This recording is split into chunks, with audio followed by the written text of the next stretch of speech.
In the winter of 1878, a discovery was made in Cedar Creek, Indiana, by a substitute teacher, a revelation that would curse the Methodist community for generations to come. From the town's most cherished Sunday school, over the span of 2 years, 50 children had vanished. Their names were inscribed in the attendance rolls, yet their own families appeared to have no memory of them. What she uncovered, concealed under the church's floorboards, laid bare a horror so methodical that local officials would bury the evidence for decades. This evening, we pull back the curtain on Cedar Creek's most fiercely guarded secret. Before we proceed with the account of Margaret Wilson and the children who placed their trust in her, a warning: this channel is not suited for all viewers, only those with the fortitude to stare into the bleakest recesses of America's religious past. If you possess the resolve to hear accounts that most channels would never touch, click subscribe and tell me in the comments which state you are in. Do you have the nerve to learn the real events that transpired in that Methodist church basement? The ensuing inquiry would uncover not merely a solitary wickedness, but an entire town's readiness to ignore uncomfortable realities, and a criminal enterprise that had functioned throughout the Midwest for more than 10 years. Situated in the core of Indiana's coal country was Cedar Creek, where Methodist devotion ran as deep as the mine shafts tunneling the ground below. By 1876, the town was home to nearly 3,000 souls, predominantly pious families lured by the prospect of stable work in the growing rail yards and coal operations that linked Indiana's resources to the hungry markets of Chicago. The Baltimore and Ohio Railroad's arrival in 1871 had reshaped Cedar Creek from a quiet farming settlement into a vibrant hub of trade and industry. This swift expansion introduced strains that challenged the traditional social fabric of rural existence. Weekly arrivals of Irish and German immigrants, seeking work in mines and rail yards, introduced Catholic and Lutheran faiths that created friction with the long-standing Protestant majority. Congregations of Methodist, Baptist, and Presbyterian faiths vied not only for souls but for social sway in a place where one's church often dictated business prospects and social position. The First Methodist Church stood as the community's proudest achievement, an impressive structure of Indiana limestone featuring twin bell towers whose chimes echoed for miles across the undulating farmland. Finished in 1874 through the contributions of wealthy merchants and mine owners, the building embodied Methodist ambitions for cultural leadership in a town undergoing rapid transformation. Its Gothic Revival architecture, stained glass imported from Cincinnati, and steam heating system marked it as the most advanced religious building in all of Hamilton County. Sunday mornings in Cedar Creek meant filled pews and the sound of children singing hymns. Yet, it was the church's Sunday school program that truly distinguished First Methodist from its neighbors. Under the direction of Margaret Wilson, a severe-faced woman of 42 who had come from Pennsylvania 5 years earlier, the program had swelled from a small group of local children to over 200 participants from surrounding counties. Parents journeyed with their children from as far as 20 miles away, enduring difficult wagon rides on muddy roads to take part in what had become a legend across central Indiana. Margaret Wilson commanded respect through a blend of scriptural knowledge, unyielding discipline, and a seeming talent for turning the most difficult children into exemplary young citizens. Her background in Philadelphia's industrial schools had provided her experience with children from varied backgrounds, and she appeared to have an innate understanding of how to connect with young minds, regardless of their family situation or innate capabilities. Her assistant, Sarah Coleman, a quiet woman of 38 who had never married, seemed to possess an almost supernatural ability to soothe the most restless child with her gentle voice and endless patience. Sarah had become part of the program 2 years after Margaret's arrival. Hailing from a Methodist mission in Cincinnati, where she had worked with orphan children, her references were flawless, and her commitment to the children's well-being seemed absolute. Overseeing them both was Robert Hayes, a successful businessman in his 50s, who gave generously to enlarge the church's educational facilities. Hayes held interests in 3 coal mines, 2 grain elevators, and the town's biggest general store. His appointment to the church board was unanimous, and his financial support had paid for not only building enhancements but also the novel educational initiatives drawing families from across the region. What made the Sunday school in Cedar Creek famous across Hamilton County were the special biblical excursions, educational trips that merged scripture lessons with visits to historical locations across Indiana and nearby states. These were not simple afternoon outings, but elaborate journeys lasting a week, which pledged to make Bible stories tangible through tours of museums, historic churches, archaeological digs, and even meetings with distinguished Methodist educators and missionaries. The program's renown had spread by word of mouth and through occasional pieces in Methodist publications that lauded Cedar Creek's inventive approach to religious instruction. Parents throughout the region competed to have their children chosen for these prestigious trips, presented as rare chances for young minds to grow beyond the confines of rural life. The Methodist denomination's focus on education and social advancement made such programs not just acceptable but celebrated across Protestant America. Since John Wesley's founding principles had stressed the significance of learning and self-improvement, Methodist churches were expected to offer educational chances that went beyond simple Bible study. In a time when most children received little formal schooling, the offer of educational travel represented a remarkable opportunity for families of modest means. Margaret Wilson's reputation for reforming wayward children only heightened the program's appeal. She had arrived in Cedar Creek with recommendation letters from Methodist leaders in Philadelphia, where her efforts in industrial schools had been recognized for reducing juvenile delinquency in some of the city's most troubled neighborhoods. Her techniques, which stressed discipline paired with broadened horizons, seemed perfectly matched to the needs of a frontier community grappling with the social upheavals of swift industrial growth. The program's inception was perfectly timed. The financial panic of 1873 had left many families in economic distress, making the promise of educational chances for their children especially attractive. Parents who could scarcely afford basic necessities saw Margaret Wilson's program as a way to provide their children with advantages they could never offer themselves. The fact that these opportunities came through the church granted them additional legitimacy and moral authority. Cedar Creek's Methodist congregation included many of the town's most prosperous citizens, mine owners, merchants, railroad officials, and successful farmers whose endorsement lent credibility to any church-sponsored activity. When such respected community figures praised the educational program and spoke proudly of their own children's involvement, it became nearly impossible for other parents to voice doubts or concerns without seeming ungrateful or suspicious of beneficial community projects. The program's growth beyond Cedar Creek had been slow but deliberate. Margaret Wilson had formed connections with Methodist churches in smaller surrounding communities, offering to include their children in the excursions as a service to rural families who lacked access to such educational opportunities. This regional approach not only enlarged the pool of potential participants but also made it more difficult for any single community to detect patterns or maintain supervision of the program's activities. The first disappearance happened in September of 1876, though no one termed it a disappearance at the time. 8-year-old Timothy Morrison had been chosen for a special excursion to study ancient biblical practices at a recently uncovered archaeological site near Louisville. His parents, recent German immigrants with limited English who worked in Hayes's newest coal mine, received Margaret Wilson's explanation with grateful nods and joyful tears. Timothy had exhibited exceptional promise in his brief time at Sunday school, showing a remarkable capacity for memorizing scripture and posing thoughtful questions about biblical stories. Margaret Wilson clarified that his intellectual gifts had been noticed by a Methodist family in Kentucky who specialized in biblical archaeology and ancient studies. They had specifically asked for a bright young student to aid their research while receiving an advanced education that would ready him for potential missionary work or religious scholarship. The opportunity was presented as a rare honor that reflected not only Timothy's abilities but the caliber of Cedar Creek's educational program. The Morrison family would get regular updates on their son's progress, and Timothy would come back after 2 years with knowledge and connections that could transform his life prospects. For parents who had immigrated to America hoping to provide their children with better opportunities than they had known in Germany, the offer seemed like an answer to their prayers. Timothy's departure was barely noted in the community's awareness. The Morrison family seemed proud rather than worried, and Margaret Wilson's detailed letter explaining the opportunity persuaded even doubtful neighbors that the boy had simply been blessed with an extraordinary chance for advancement. The fact that Timothy had always been a quiet, studious child made his absence less noticeable among his peers.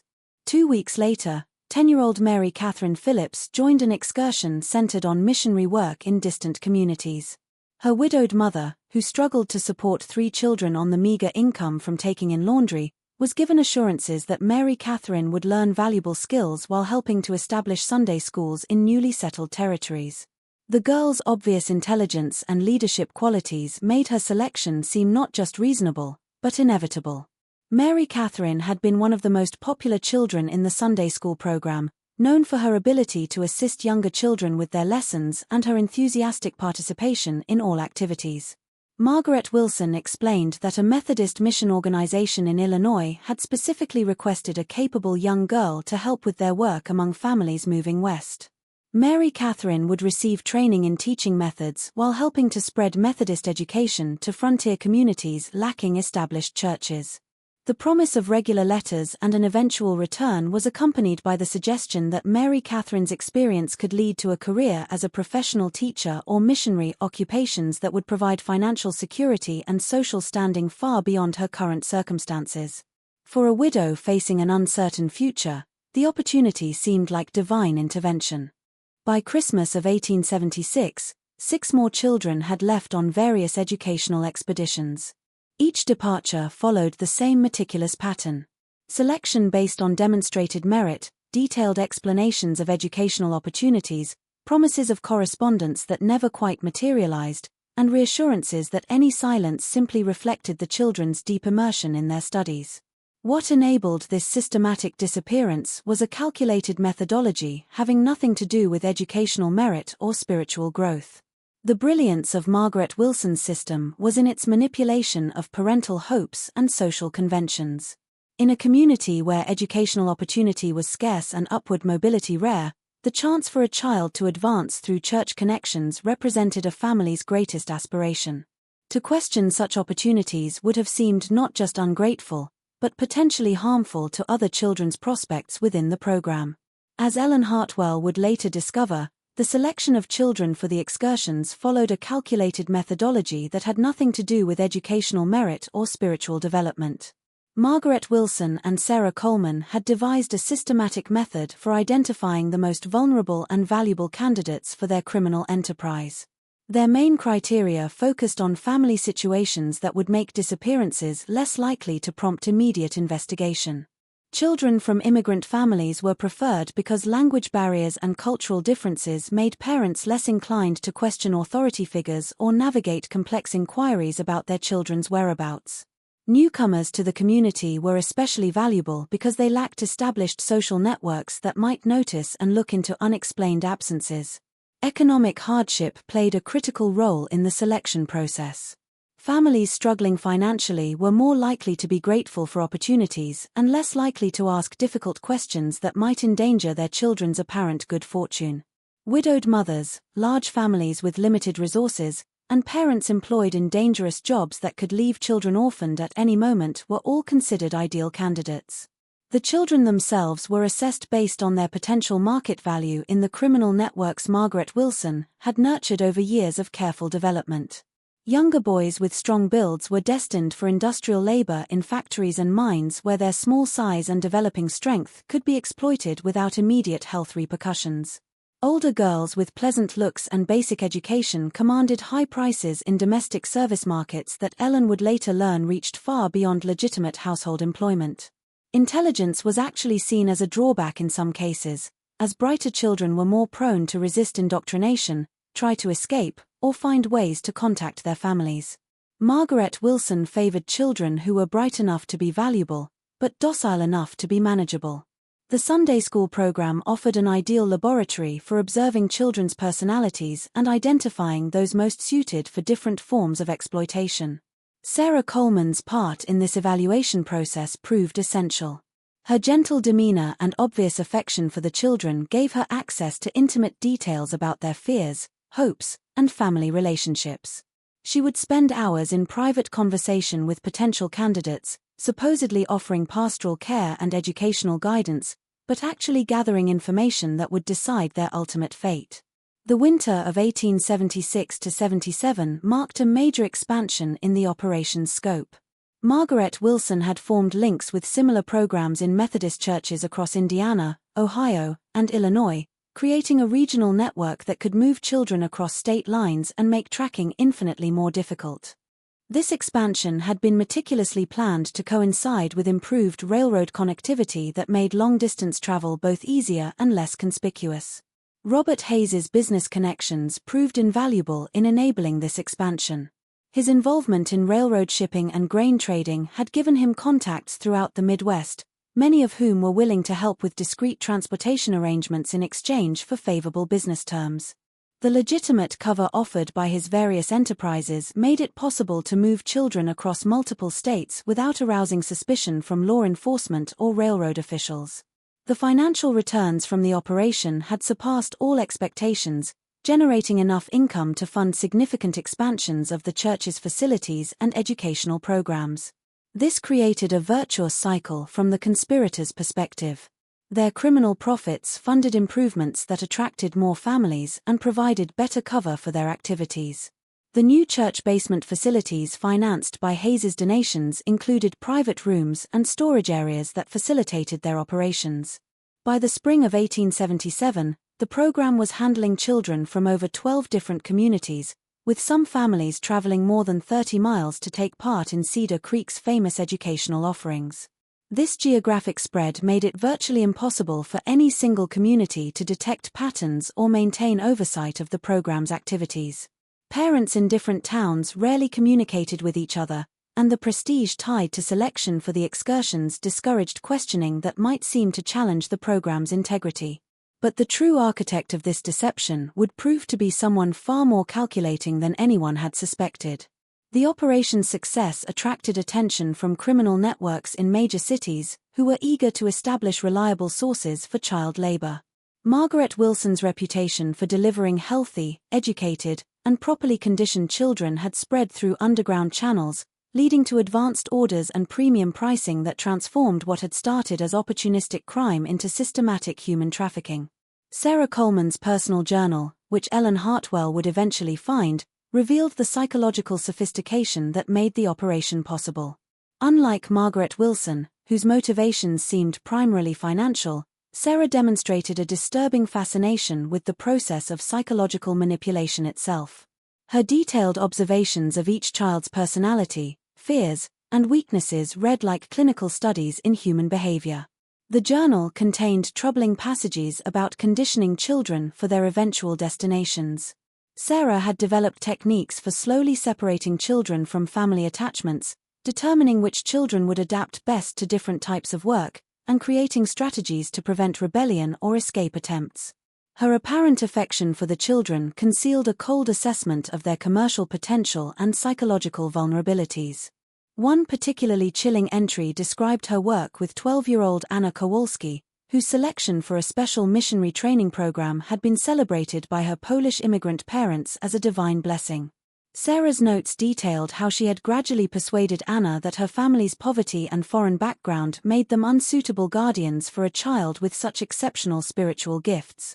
By the time Anna left for her supposed missionary training, she had been convinced that serving God required her to abandon her former life completely. Sarah's methods extended beyond individual manipulation to include systematic deception of the wider community.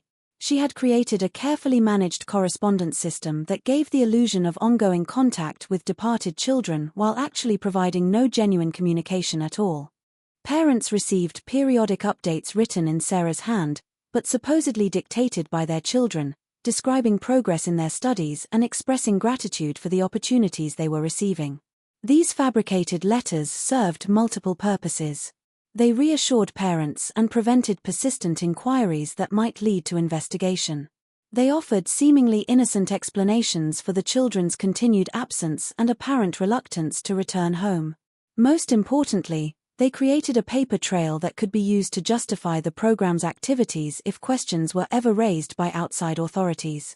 The sophistication of Sarah's psychological manipulation extended to her relationships with other adults in the community. She had identified key individuals whose support was crucial for maintaining the program's reputation and had developed specific strategies for managing each relationship. Her journal contained detailed profiles of community leaders, noting their personal ambitions, family vulnerabilities, and business interests that could be leveraged to maintain their cooperation. In January of 1878, Tragedy struck the regular teaching staff when Sarah Coleman fell ill with what the local doctor diagnosed as consumption. The timing was especially unfortunate, as the program was preparing for its most ambitious series of excursions yet, a coordinated effort that would place nearly 30 children in various locations across the Midwest before the spring planting season made travel more difficult. Sarah's illness created a crisis for the operation. Her intimate knowledge of each child's psychological profile and her carefully cultivated relationships with parents made her irreplaceable in the short term. Margaret Wilson found herself overwhelmed by administrative duties that had previously been shared. While Robert Hayes pressured her to maintain the program schedule despite the staffing shortage, the church board's decision to hire 24-year-old Ellen Hartwell as a temporary replacement was based mainly on her recent graduation from the Indiana State Normal School and her impressive credentials as a trained educator. What the conspirators failed to anticipate was that Ellen's professional training had taught her the importance of detailed record-keeping and systematic educational assessment skills that would prove fatal to their carefully constructed deception. Ellen had been raised in a Methodist family in southern Indiana where her father served as a circuit preacher and her mother taught in various church schools. Her decision to pursue formal education training had been driven by a desire to improve the quality of religious education available to rural children. She arrived in Cedar Creek with genuine enthusiasm for the program's apparent innovations and high reputation throughout the Methodist community. However, Ellen's professional training would soon lead her to notice discrepancies that others had overlooked. Her first weeks in the position seemed to confirm everything she had heard about the program's quality and effectiveness.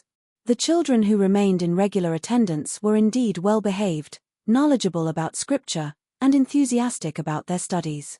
The facilities were modern and well-equipped, and the community support for the program was evident in both financial contributions and parental participation. But Ellen's professional training had taught her to look beyond surface appearances and evaluate educational programs based on measurable outcomes and systematic documentation. Her requests to review assessment records, correspondence files, and long-term tracking data were initially deflected by Margaret Wilson with explanations about the unique nature of their program and the confidential relationships they maintained with host families. Ellen's first serious concerns emerged when she tried to prepare lesson plans that would build upon the previous year's curriculum. The absence of detailed records about what children had studied before their departure made it impossible to ensure continuity in the education of their siblings and classmates who remained in the program.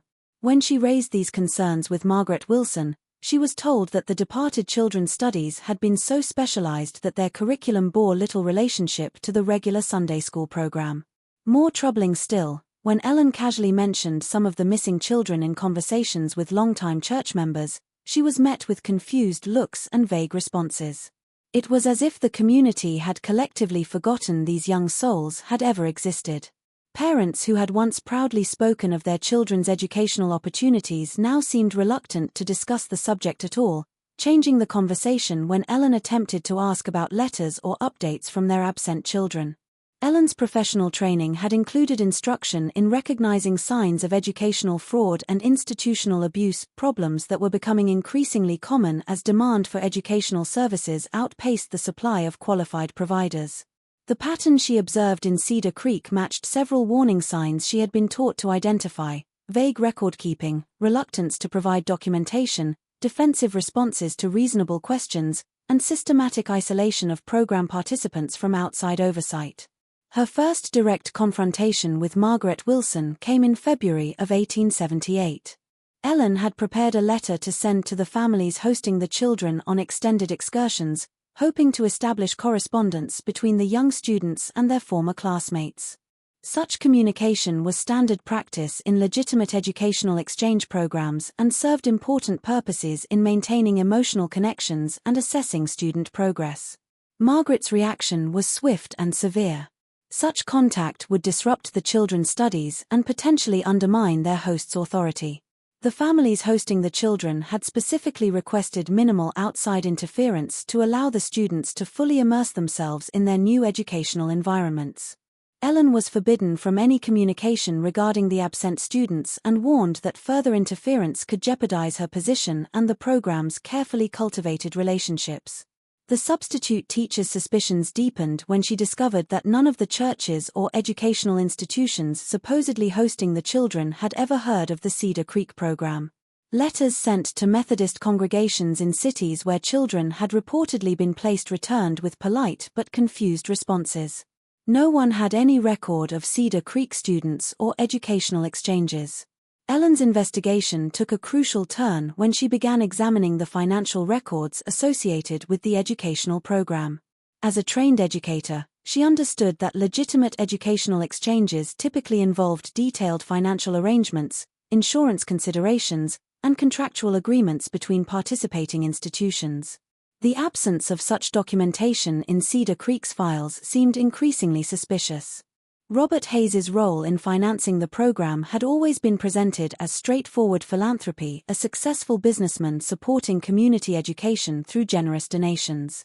But Ellen's examination of church financial records revealed a more complex pattern of transactions that seemed inconsistent with simple charitable giving.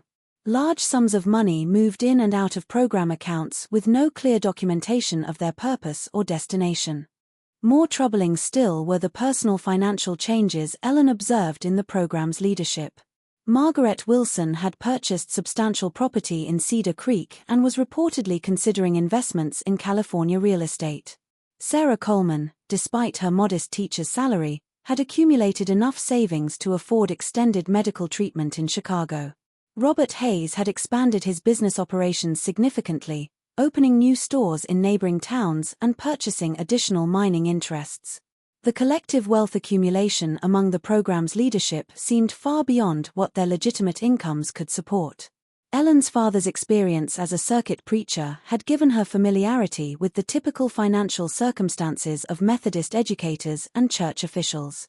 The prosperity displayed by Cedar Creek's educational leadership was unprecedented in her experience and inconsistent with their supposed dedication to humble service. Ellen's growing unease reached a breaking point when she overheard a conversation between Margaret Wilson and Robert Hayes in the church basement following a Wednesday evening service. Their hushed tones and frequent references to shipments, accounts, and contacts in Chicago seemed entirely inconsistent with educational programming. The fragments of conversation she caught suggested coordination of transportation, discussion of prices, and concerns about maintaining schedules that sounded more like commercial transactions than educational planning. On the night of March 15, 1878, Ellen Hartwell made a decision that would haunt her for the rest of her life. Using her key to the church educational wing, she entered the building long after evening services had concluded. The basement rooms that served as Sunday school classrooms during winter months held secrets she was determined to uncover, regardless of the personal risk or professional consequences. The church basement at night was a maze of shadows and strange sounds. The building's steam heating system created mysterious noises, and the winter wind rattled windows and doors throughout the structure. Ellen's single oil lamp provided barely enough light to navigate the familiar classrooms that seemed transformed and threatening in the darkness. Her hands shook as she began her systematic search of Margaret Wilson's private office. What she found beneath a loose floorboard in Margaret Wilson's private office defied every assumption about the woman's character and motives. A leather-bound ledger contained meticulous records spanning 2 full years. But these weren't educational records. They were business transactions documented with the precision of a commercial enterprise and the cold calculation of systematic exploitation. Each missing child was listed with their age, physical description, family background, and what Ellen gradually realized were sales prices. Timothy Morrison, age 8, sturdy build, docile temperament, German family, limited English, had been sold for $85 to what the ledger cryptically referred to as Chicago textile interests. Mary Catherine Phillips, described as age 10, intelligent leadership qualities, widowed mother, financially desperate, commanded $120 from Louisville Domestic Services. The entries grew more horrific as Ellen read deeper into the ledger. Children were categorized by their perceived value in different markets. Younger boys went to factories and mines where their small size and developing strength could be exploited. Older girls to domestic service that Ellen feared meant something far worse than legitimate housework. The ledger contained addresses in Chicago, Louisville, Cincinnati, and St. Louis, along with coded references to contacts who could arrange transportation and provide documentation. Most chilling of all were the financial summaries. Over 2 years, Margaret Wilson, Sarah Coleman, and Robert Hayes had generated over $4,000 in documented revenue from the systematic sale of children, more money than most Cedar Creek families would see in a lifetime. Additional notation suggested this represented only the recorded transactions, with hints of off-book arrangements that could have doubled or tripled their actual profits. The basement yielded additional evidence that painted an even darker picture of the operation's scope and sophistication. Ellen discovered forged letters supposedly written by the missing children, describing happy lives with their new families and expressing gratitude for the opportunities they were receiving. These carefully crafted deceptions had been shown to any parent who became too persistent in their inquiries about their children's welfare. The handwriting was consistent across all the letters, clearly the work of one person creating fictional accounts of children's well-being. The content followed similar patterns, emphasizing how much the children were learning, how grateful they were for their opportunities, and how important it was that they focus on their studies without distractions from their previous lives. Several letters specifically discouraged parents from attempting to visit or maintain regular correspondence. In a locked drawer, Ellen found what appeared to be contracts with various industrial operations and domestic service agencies. The language was carefully coded, but the intent was unmistakable. These were purchase agreements for child labor arranged through a network of accomplices who had turned human trafficking into a profitable business model. The contracts specified delivery dates, payment terms, and even return policies for children who proved unsuitable for their intended work. The most damning evidence came in the form of correspondence between Margaret Wilson and her contacts in major cities. Letters detailed the specific requirements of various employers, their preferences for children of certain ages, their willingness to pay premium prices for particularly promising students, and their assurances of discretion in handling the arrangements. The correspondence revealed a sophisticated network that extended far beyond Indiana, with connections to similar operations in multiple states. One letter from a Chicago factory owner praised Margaret for the quality of merchandise she provided, noting that Cedar Creek children adapted well to industrial work and caused fewer problems than children acquired through other sources. The letter included specific requests for the next shipment with detailed specifications for age ranges, physical capabilities, and personality traits that would be most suitable for the factory's operations. Another letter from what appeared to be a Louisville establishment Ellen did not fully contemplate requested specifically girls between ages 12 to 14 with pleasant demeanor and basic education. The coded language could not disguise the horrific implications of such requests, and Ellen realized that some of the children she had known and taught were likely trapped in situations far worse than industrial exploitation. The systematic nature of the operation became terrifyingly clear as Ellen continued her investigation throughout the night. Margaret Wilson had identified Cedar Creek's Methodist community as an ideal hunting ground, parents trusting enough to surrender their children, isolated enough to prevent easy investigation, and aspirational enough to believe in promises of educational advancement. The church's reputation and the educators' standing in the community provided perfect cover for what amounted to systematic child trafficking. The correspondence revealed that the Cedar Creek operation was part of a much larger network spanning multiple states. Margaret Wilson maintained regular contact with similar operations in Ohio, Illinois, and Pennsylvania, sharing information about successful techniques, profitable markets, and law enforcement risks. The network had evolved into a sophisticated criminal enterprise with specialized roles, established transportation routes, and coordinated timing that maximized profits while minimizing risks. Regional coordination allowed the network to respond quickly to market demands and law enforcement pressures. If investigations threatened one location, children could be rapidly moved to other parts of the network until the danger passed. The correspondence showed that Cedar Creek had served as a temporary refuge for children from operations that had been compromised in other states, while also sending its own victims to safer locations when local pressures increased. But perhaps most horrifying was the discovery of Sarah Coleman's personal journal, hidden behind a false wall in the basement storage room. The gentle woman who had seemed so genuinely caring revealed herself as the operation's psychological architect, whose detailed observations of each child's personality, fears, and weaknesses had been used to determine their market value and appropriate placement. Sarah's journal contained disturbing passages about methodically breaking down children's resistance and family attachments. She had developed specific techniques for different types of children: how to convince intelligent children that compliance was their only option, how to use religious instruction to create guilt and submission, and how to identify and exploit each child's deepest fears to ensure cooperation during the transition to their new circumstances.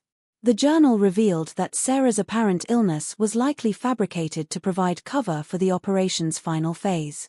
Her medical treatment in Chicago was actually coordination with network partners to complete the largest transaction in the operation's history, a bulk sale of over 30 children to various industrial and domestic operations throughout the Midwest.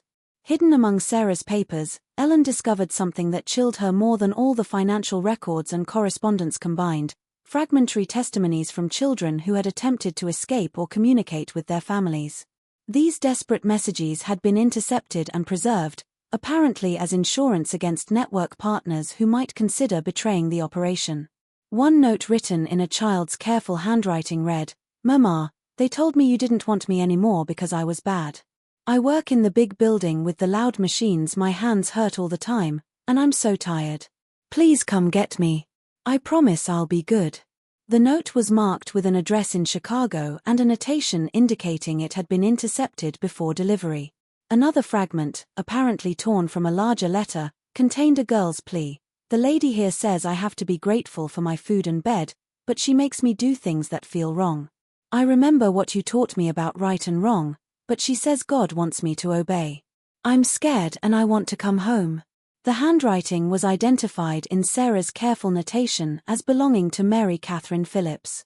These testimonies revealed the psychological warfare that accompanied the physical exploitation. Children were systematically convinced that their families had abandoned them, that their suffering was deserved punishment for unspecified sins, and that submission to their circumstances was both inevitable and morally required. The religious framework that had initially attracted their families was perverted into a tool for maintaining control and preventing resistance. As Ellen continued reading through the horrific documentation, she realized the conspirators were preparing to vanish entirely. Ellen realized that the children who had been sold were not just physically enslaved, but psychologically broken in ways that would make rescue and recovery extraordinarily difficult. Even if law enforcement could locate and free them, the damage to their minds and spirits might never fully heal. The true scope of the crime extended far beyond the initial trafficking to encompass systematic psychological torture designed to destroy any hope of escape or recovery. The financial records revealed that the three conspirators had been preparing to abandon Cedar Creek entirely by the summer of 1878, taking their accumulated profits to California, where they planned to establish themselves under new identities. The timing was carefully calculated to coincide with the completion of their largest transaction and the implementation of new railroad schedules that would facilitate rapid travel westward.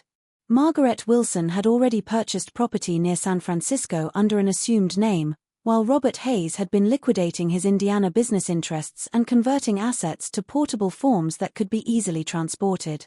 Sarah Coleman's supposed illness provided cover for her gradual withdrawal from community obligations and preparation for departure. The final excursion would have netted them enough money to fund their escape and early retirement in comfortable circumstances. The plan's sophistication extended to detailed contingency preparations for various scenarios if their activities were discovered before their departure. They had prepared false documentation, established escape routes, and identified criminal contacts who could provide assistance in avoiding law enforcement. The correspondence showed they had even considered eliminating potential witnesses who might threaten their escape.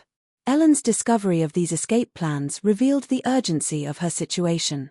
The conspirators were not planning a gradual withdrawal, but a rapid abandonment that would leave their victims with no hope of rescue and no possibility of justice. The 23 children scheduled for the upcoming excursion were not just facing exploitation, but potential disappearance into a criminal network that spanned the continent. The realization that she was probably the only person who knew the truth and had access to evidence created a terrible burden of responsibility. Any delay in acting could result in the permanent loss of nearly 24 more children, while premature action might allow the conspirators to escape justice and continue their operations elsewhere. Ellen faced an impossible choice between children's immediate safety and the broader goal of exposing the entire network. Ellen's discovery of the evidence coincided with Margaret Wilson's announcement of the most ambitious excursion yet, a month-long trip to historical biblical sites that would take 23 children as far as Philadelphia and possibly Boston. The timing was no coincidence. Ellen realized this represented the operation's final harvest before the conspirators disappeared with their accumulated profits. The substitute teacher faced an impossible choice. Local law enforcement included several men who owed their positions to Robert Hayes's political influence, and the Methodist Church hierarchy had invested considerable prestige in Cedar Creek's acclaimed educational program. Any accusation against such respected community figures would be met with skepticism at best and more likely with charges of slander that could destroy her career and credibility. The children selected for the upcoming excursion represented a cross-section of the community's most vulnerable families. Ellen recognized names she had come to know during her months in Cedar Creek: bright, trusting students who had grown to love their classes and looked forward to what they believed would be the adventure of their lifetimes. She could not allow 23 more children to disappear into the nightmare she had uncovered. The decision to act came when Ellen realized that Sarah Coleman's supposed departure for medical treatment in Chicago was actually the beginning of the operation's final phase. The timing of her illness corresponded exactly with the preparation for the largest transaction in the network's history. If Ellen waited for more evidence or attempted to work through official channels, it would be too late to prevent the systematic destruction of an entire generation of Cedar Creek's children. On March 28, 1878, Ellen Hartwell broke into the church basement one final time, not to gather evidence, but to steal it. She took the ledger, the correspondence, Sarah Coleman's journal, and every document that could prove the conspiracy's existence and scope. She knew that their disappearance would alert the conspirators to her discovery, but she hoped that documented proof would force authorities to act before the final excursion could depart. Her timing proved both fortunate and tragic. Margaret Wilson's immediate response to the missing evidence was to accelerate the final excursion, moving the departure date up by a full week and changing the announced destination to confuse any potential investigation. But Ellen's desperate nighttime ride to the county seat in Noblesville, where she presented her evidence to Circuit Judge William Marshall, set in motion events that would finally bring justice to Cedar Creek. Judge Marshall's examination of Ellen's evidence left no room for doubt about the conspiracy's scope and horror. More importantly, his immediate telegrams to law enforcement in Chicago, Louisville, and other cities resulted in coordinated raids that rescued 11 children before they could be permanently lost in the urban underworld.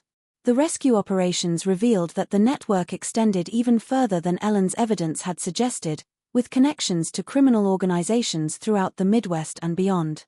The arrest of Margaret Wilson, Sarah Coleman, and Robert Hayes on March 30, 1878, sent shock waves through Cedar Creek's Methodist community. The three conspirators were taken into custody as they attempted to board a westbound train with substantial amounts of cash and forged travel documents. Their capture revealed the final pieces of a puzzle that had taken Ellen months to assemble. But the deeper horror came with the realization that an entire town had somehow failed to notice the systematic disappearance of 50 children over 2 years. The subsequent investigation revealed the psychological manipulation that had made such massive deception possible. Parents had been carefully selected for their circumstances: recent immigrants, widows, families struggling financially, people who would be grateful for opportunities and reluctant to ask difficult questions. The gradual nature of the disappearances had prevented any single dramatic event that might have triggered community alarm. Detective Samuel Morrison of the Indiana State Police, who led the investigation following the arrests, discovered that the conspirators had exploited fundamental aspects of human psychology and social organization. People naturally avoided discussing painful subjects like missing children, especially when presented with reasonable explanations for their absence. The community had collectively participated in a form of willful blindness that allowed the crime to continue undetected. More disturbing still was the revelation that several community members had harbored private suspicions but had chosen to remain silent rather than challenge respected authority figures. The investigation uncovered at least 6 families who had noticed patterns or inconsistencies but had convinced themselves that their concerns were unfounded or inappropriate. The social pressure to maintain harmony and trust in church leadership had created an environment where even reasonable suspicions were suppressed. The Methodist Church hierarchy's response revealed institutional priorities that prioritized reputation over accountability. Rather than conducting a thorough investigation of how such crimes could have occurred under church auspices, denominational leaders focused on containing the scandal and minimizing damage to the church's public image. This institutional response created additional barriers to understanding the full scope of the conspiracy and prevented implementation of safeguards that might have protected other communities. Sarah Coleman's journal proved particularly valuable in understanding how the operation had maintained its cover for so long. Her careful study of each family's dynamics had allowed the conspirators to craft perfectly targeted explanations for each child's departure. Parents with religious aspirations were told their children were pursuing advanced biblical studies. Families struggling economically were assured their children were gaining valuable job skills. Ambitious parents were convinced their children were making social connections that would benefit the entire family. The coordinated arrests across multiple states revealed that the Cedar Creek operation was just one node in a criminal network that had been operating across the Midwest for over a decade. Law enforcement agencies in Ohio, Illinois, Pennsylvania, and Missouri discovered similar operations using identical methods and often involving the same network of criminal contacts in major cities. The investigation revealed that Margaret Wilson's background in Philadelphia had provided the initial connections for establishing the trafficking network. Her supposed experience in industrial schools had actually been involvement with criminal organizations that supplied child labor to factories and other enterprises willing to exploit vulnerable workers. Her move to Cedar Creek had been a deliberate expansion of these operations into rural communities where oversight was minimal and trust was high. Robert Hayes's business connections had provided crucial infrastructure for the network's operations. His involvement in railroad shipping and grain trading had given him legitimate reasons to travel frequently and maintain contacts throughout the region. His warehouses and transportation arrangements had been used to move children across state lines without arousing suspicion from law enforcement or transportation officials. The financial investigation revealed that the 3 conspirators had accumulated far more wealth than their documented transactions suggested. Hidden accounts, property purchases under false names, and complex financial arrangements indicated that the Cedar Creek operation had generated over $50,000 in profits, an enormous sum that placed the conspirators among the wealthiest individuals in Indiana. This financial success had funded the expansion of their operations and provided resources for corrupting officials and maintaining their cover. The network's reach extended beyond simple trafficking to encompass systematic corruption.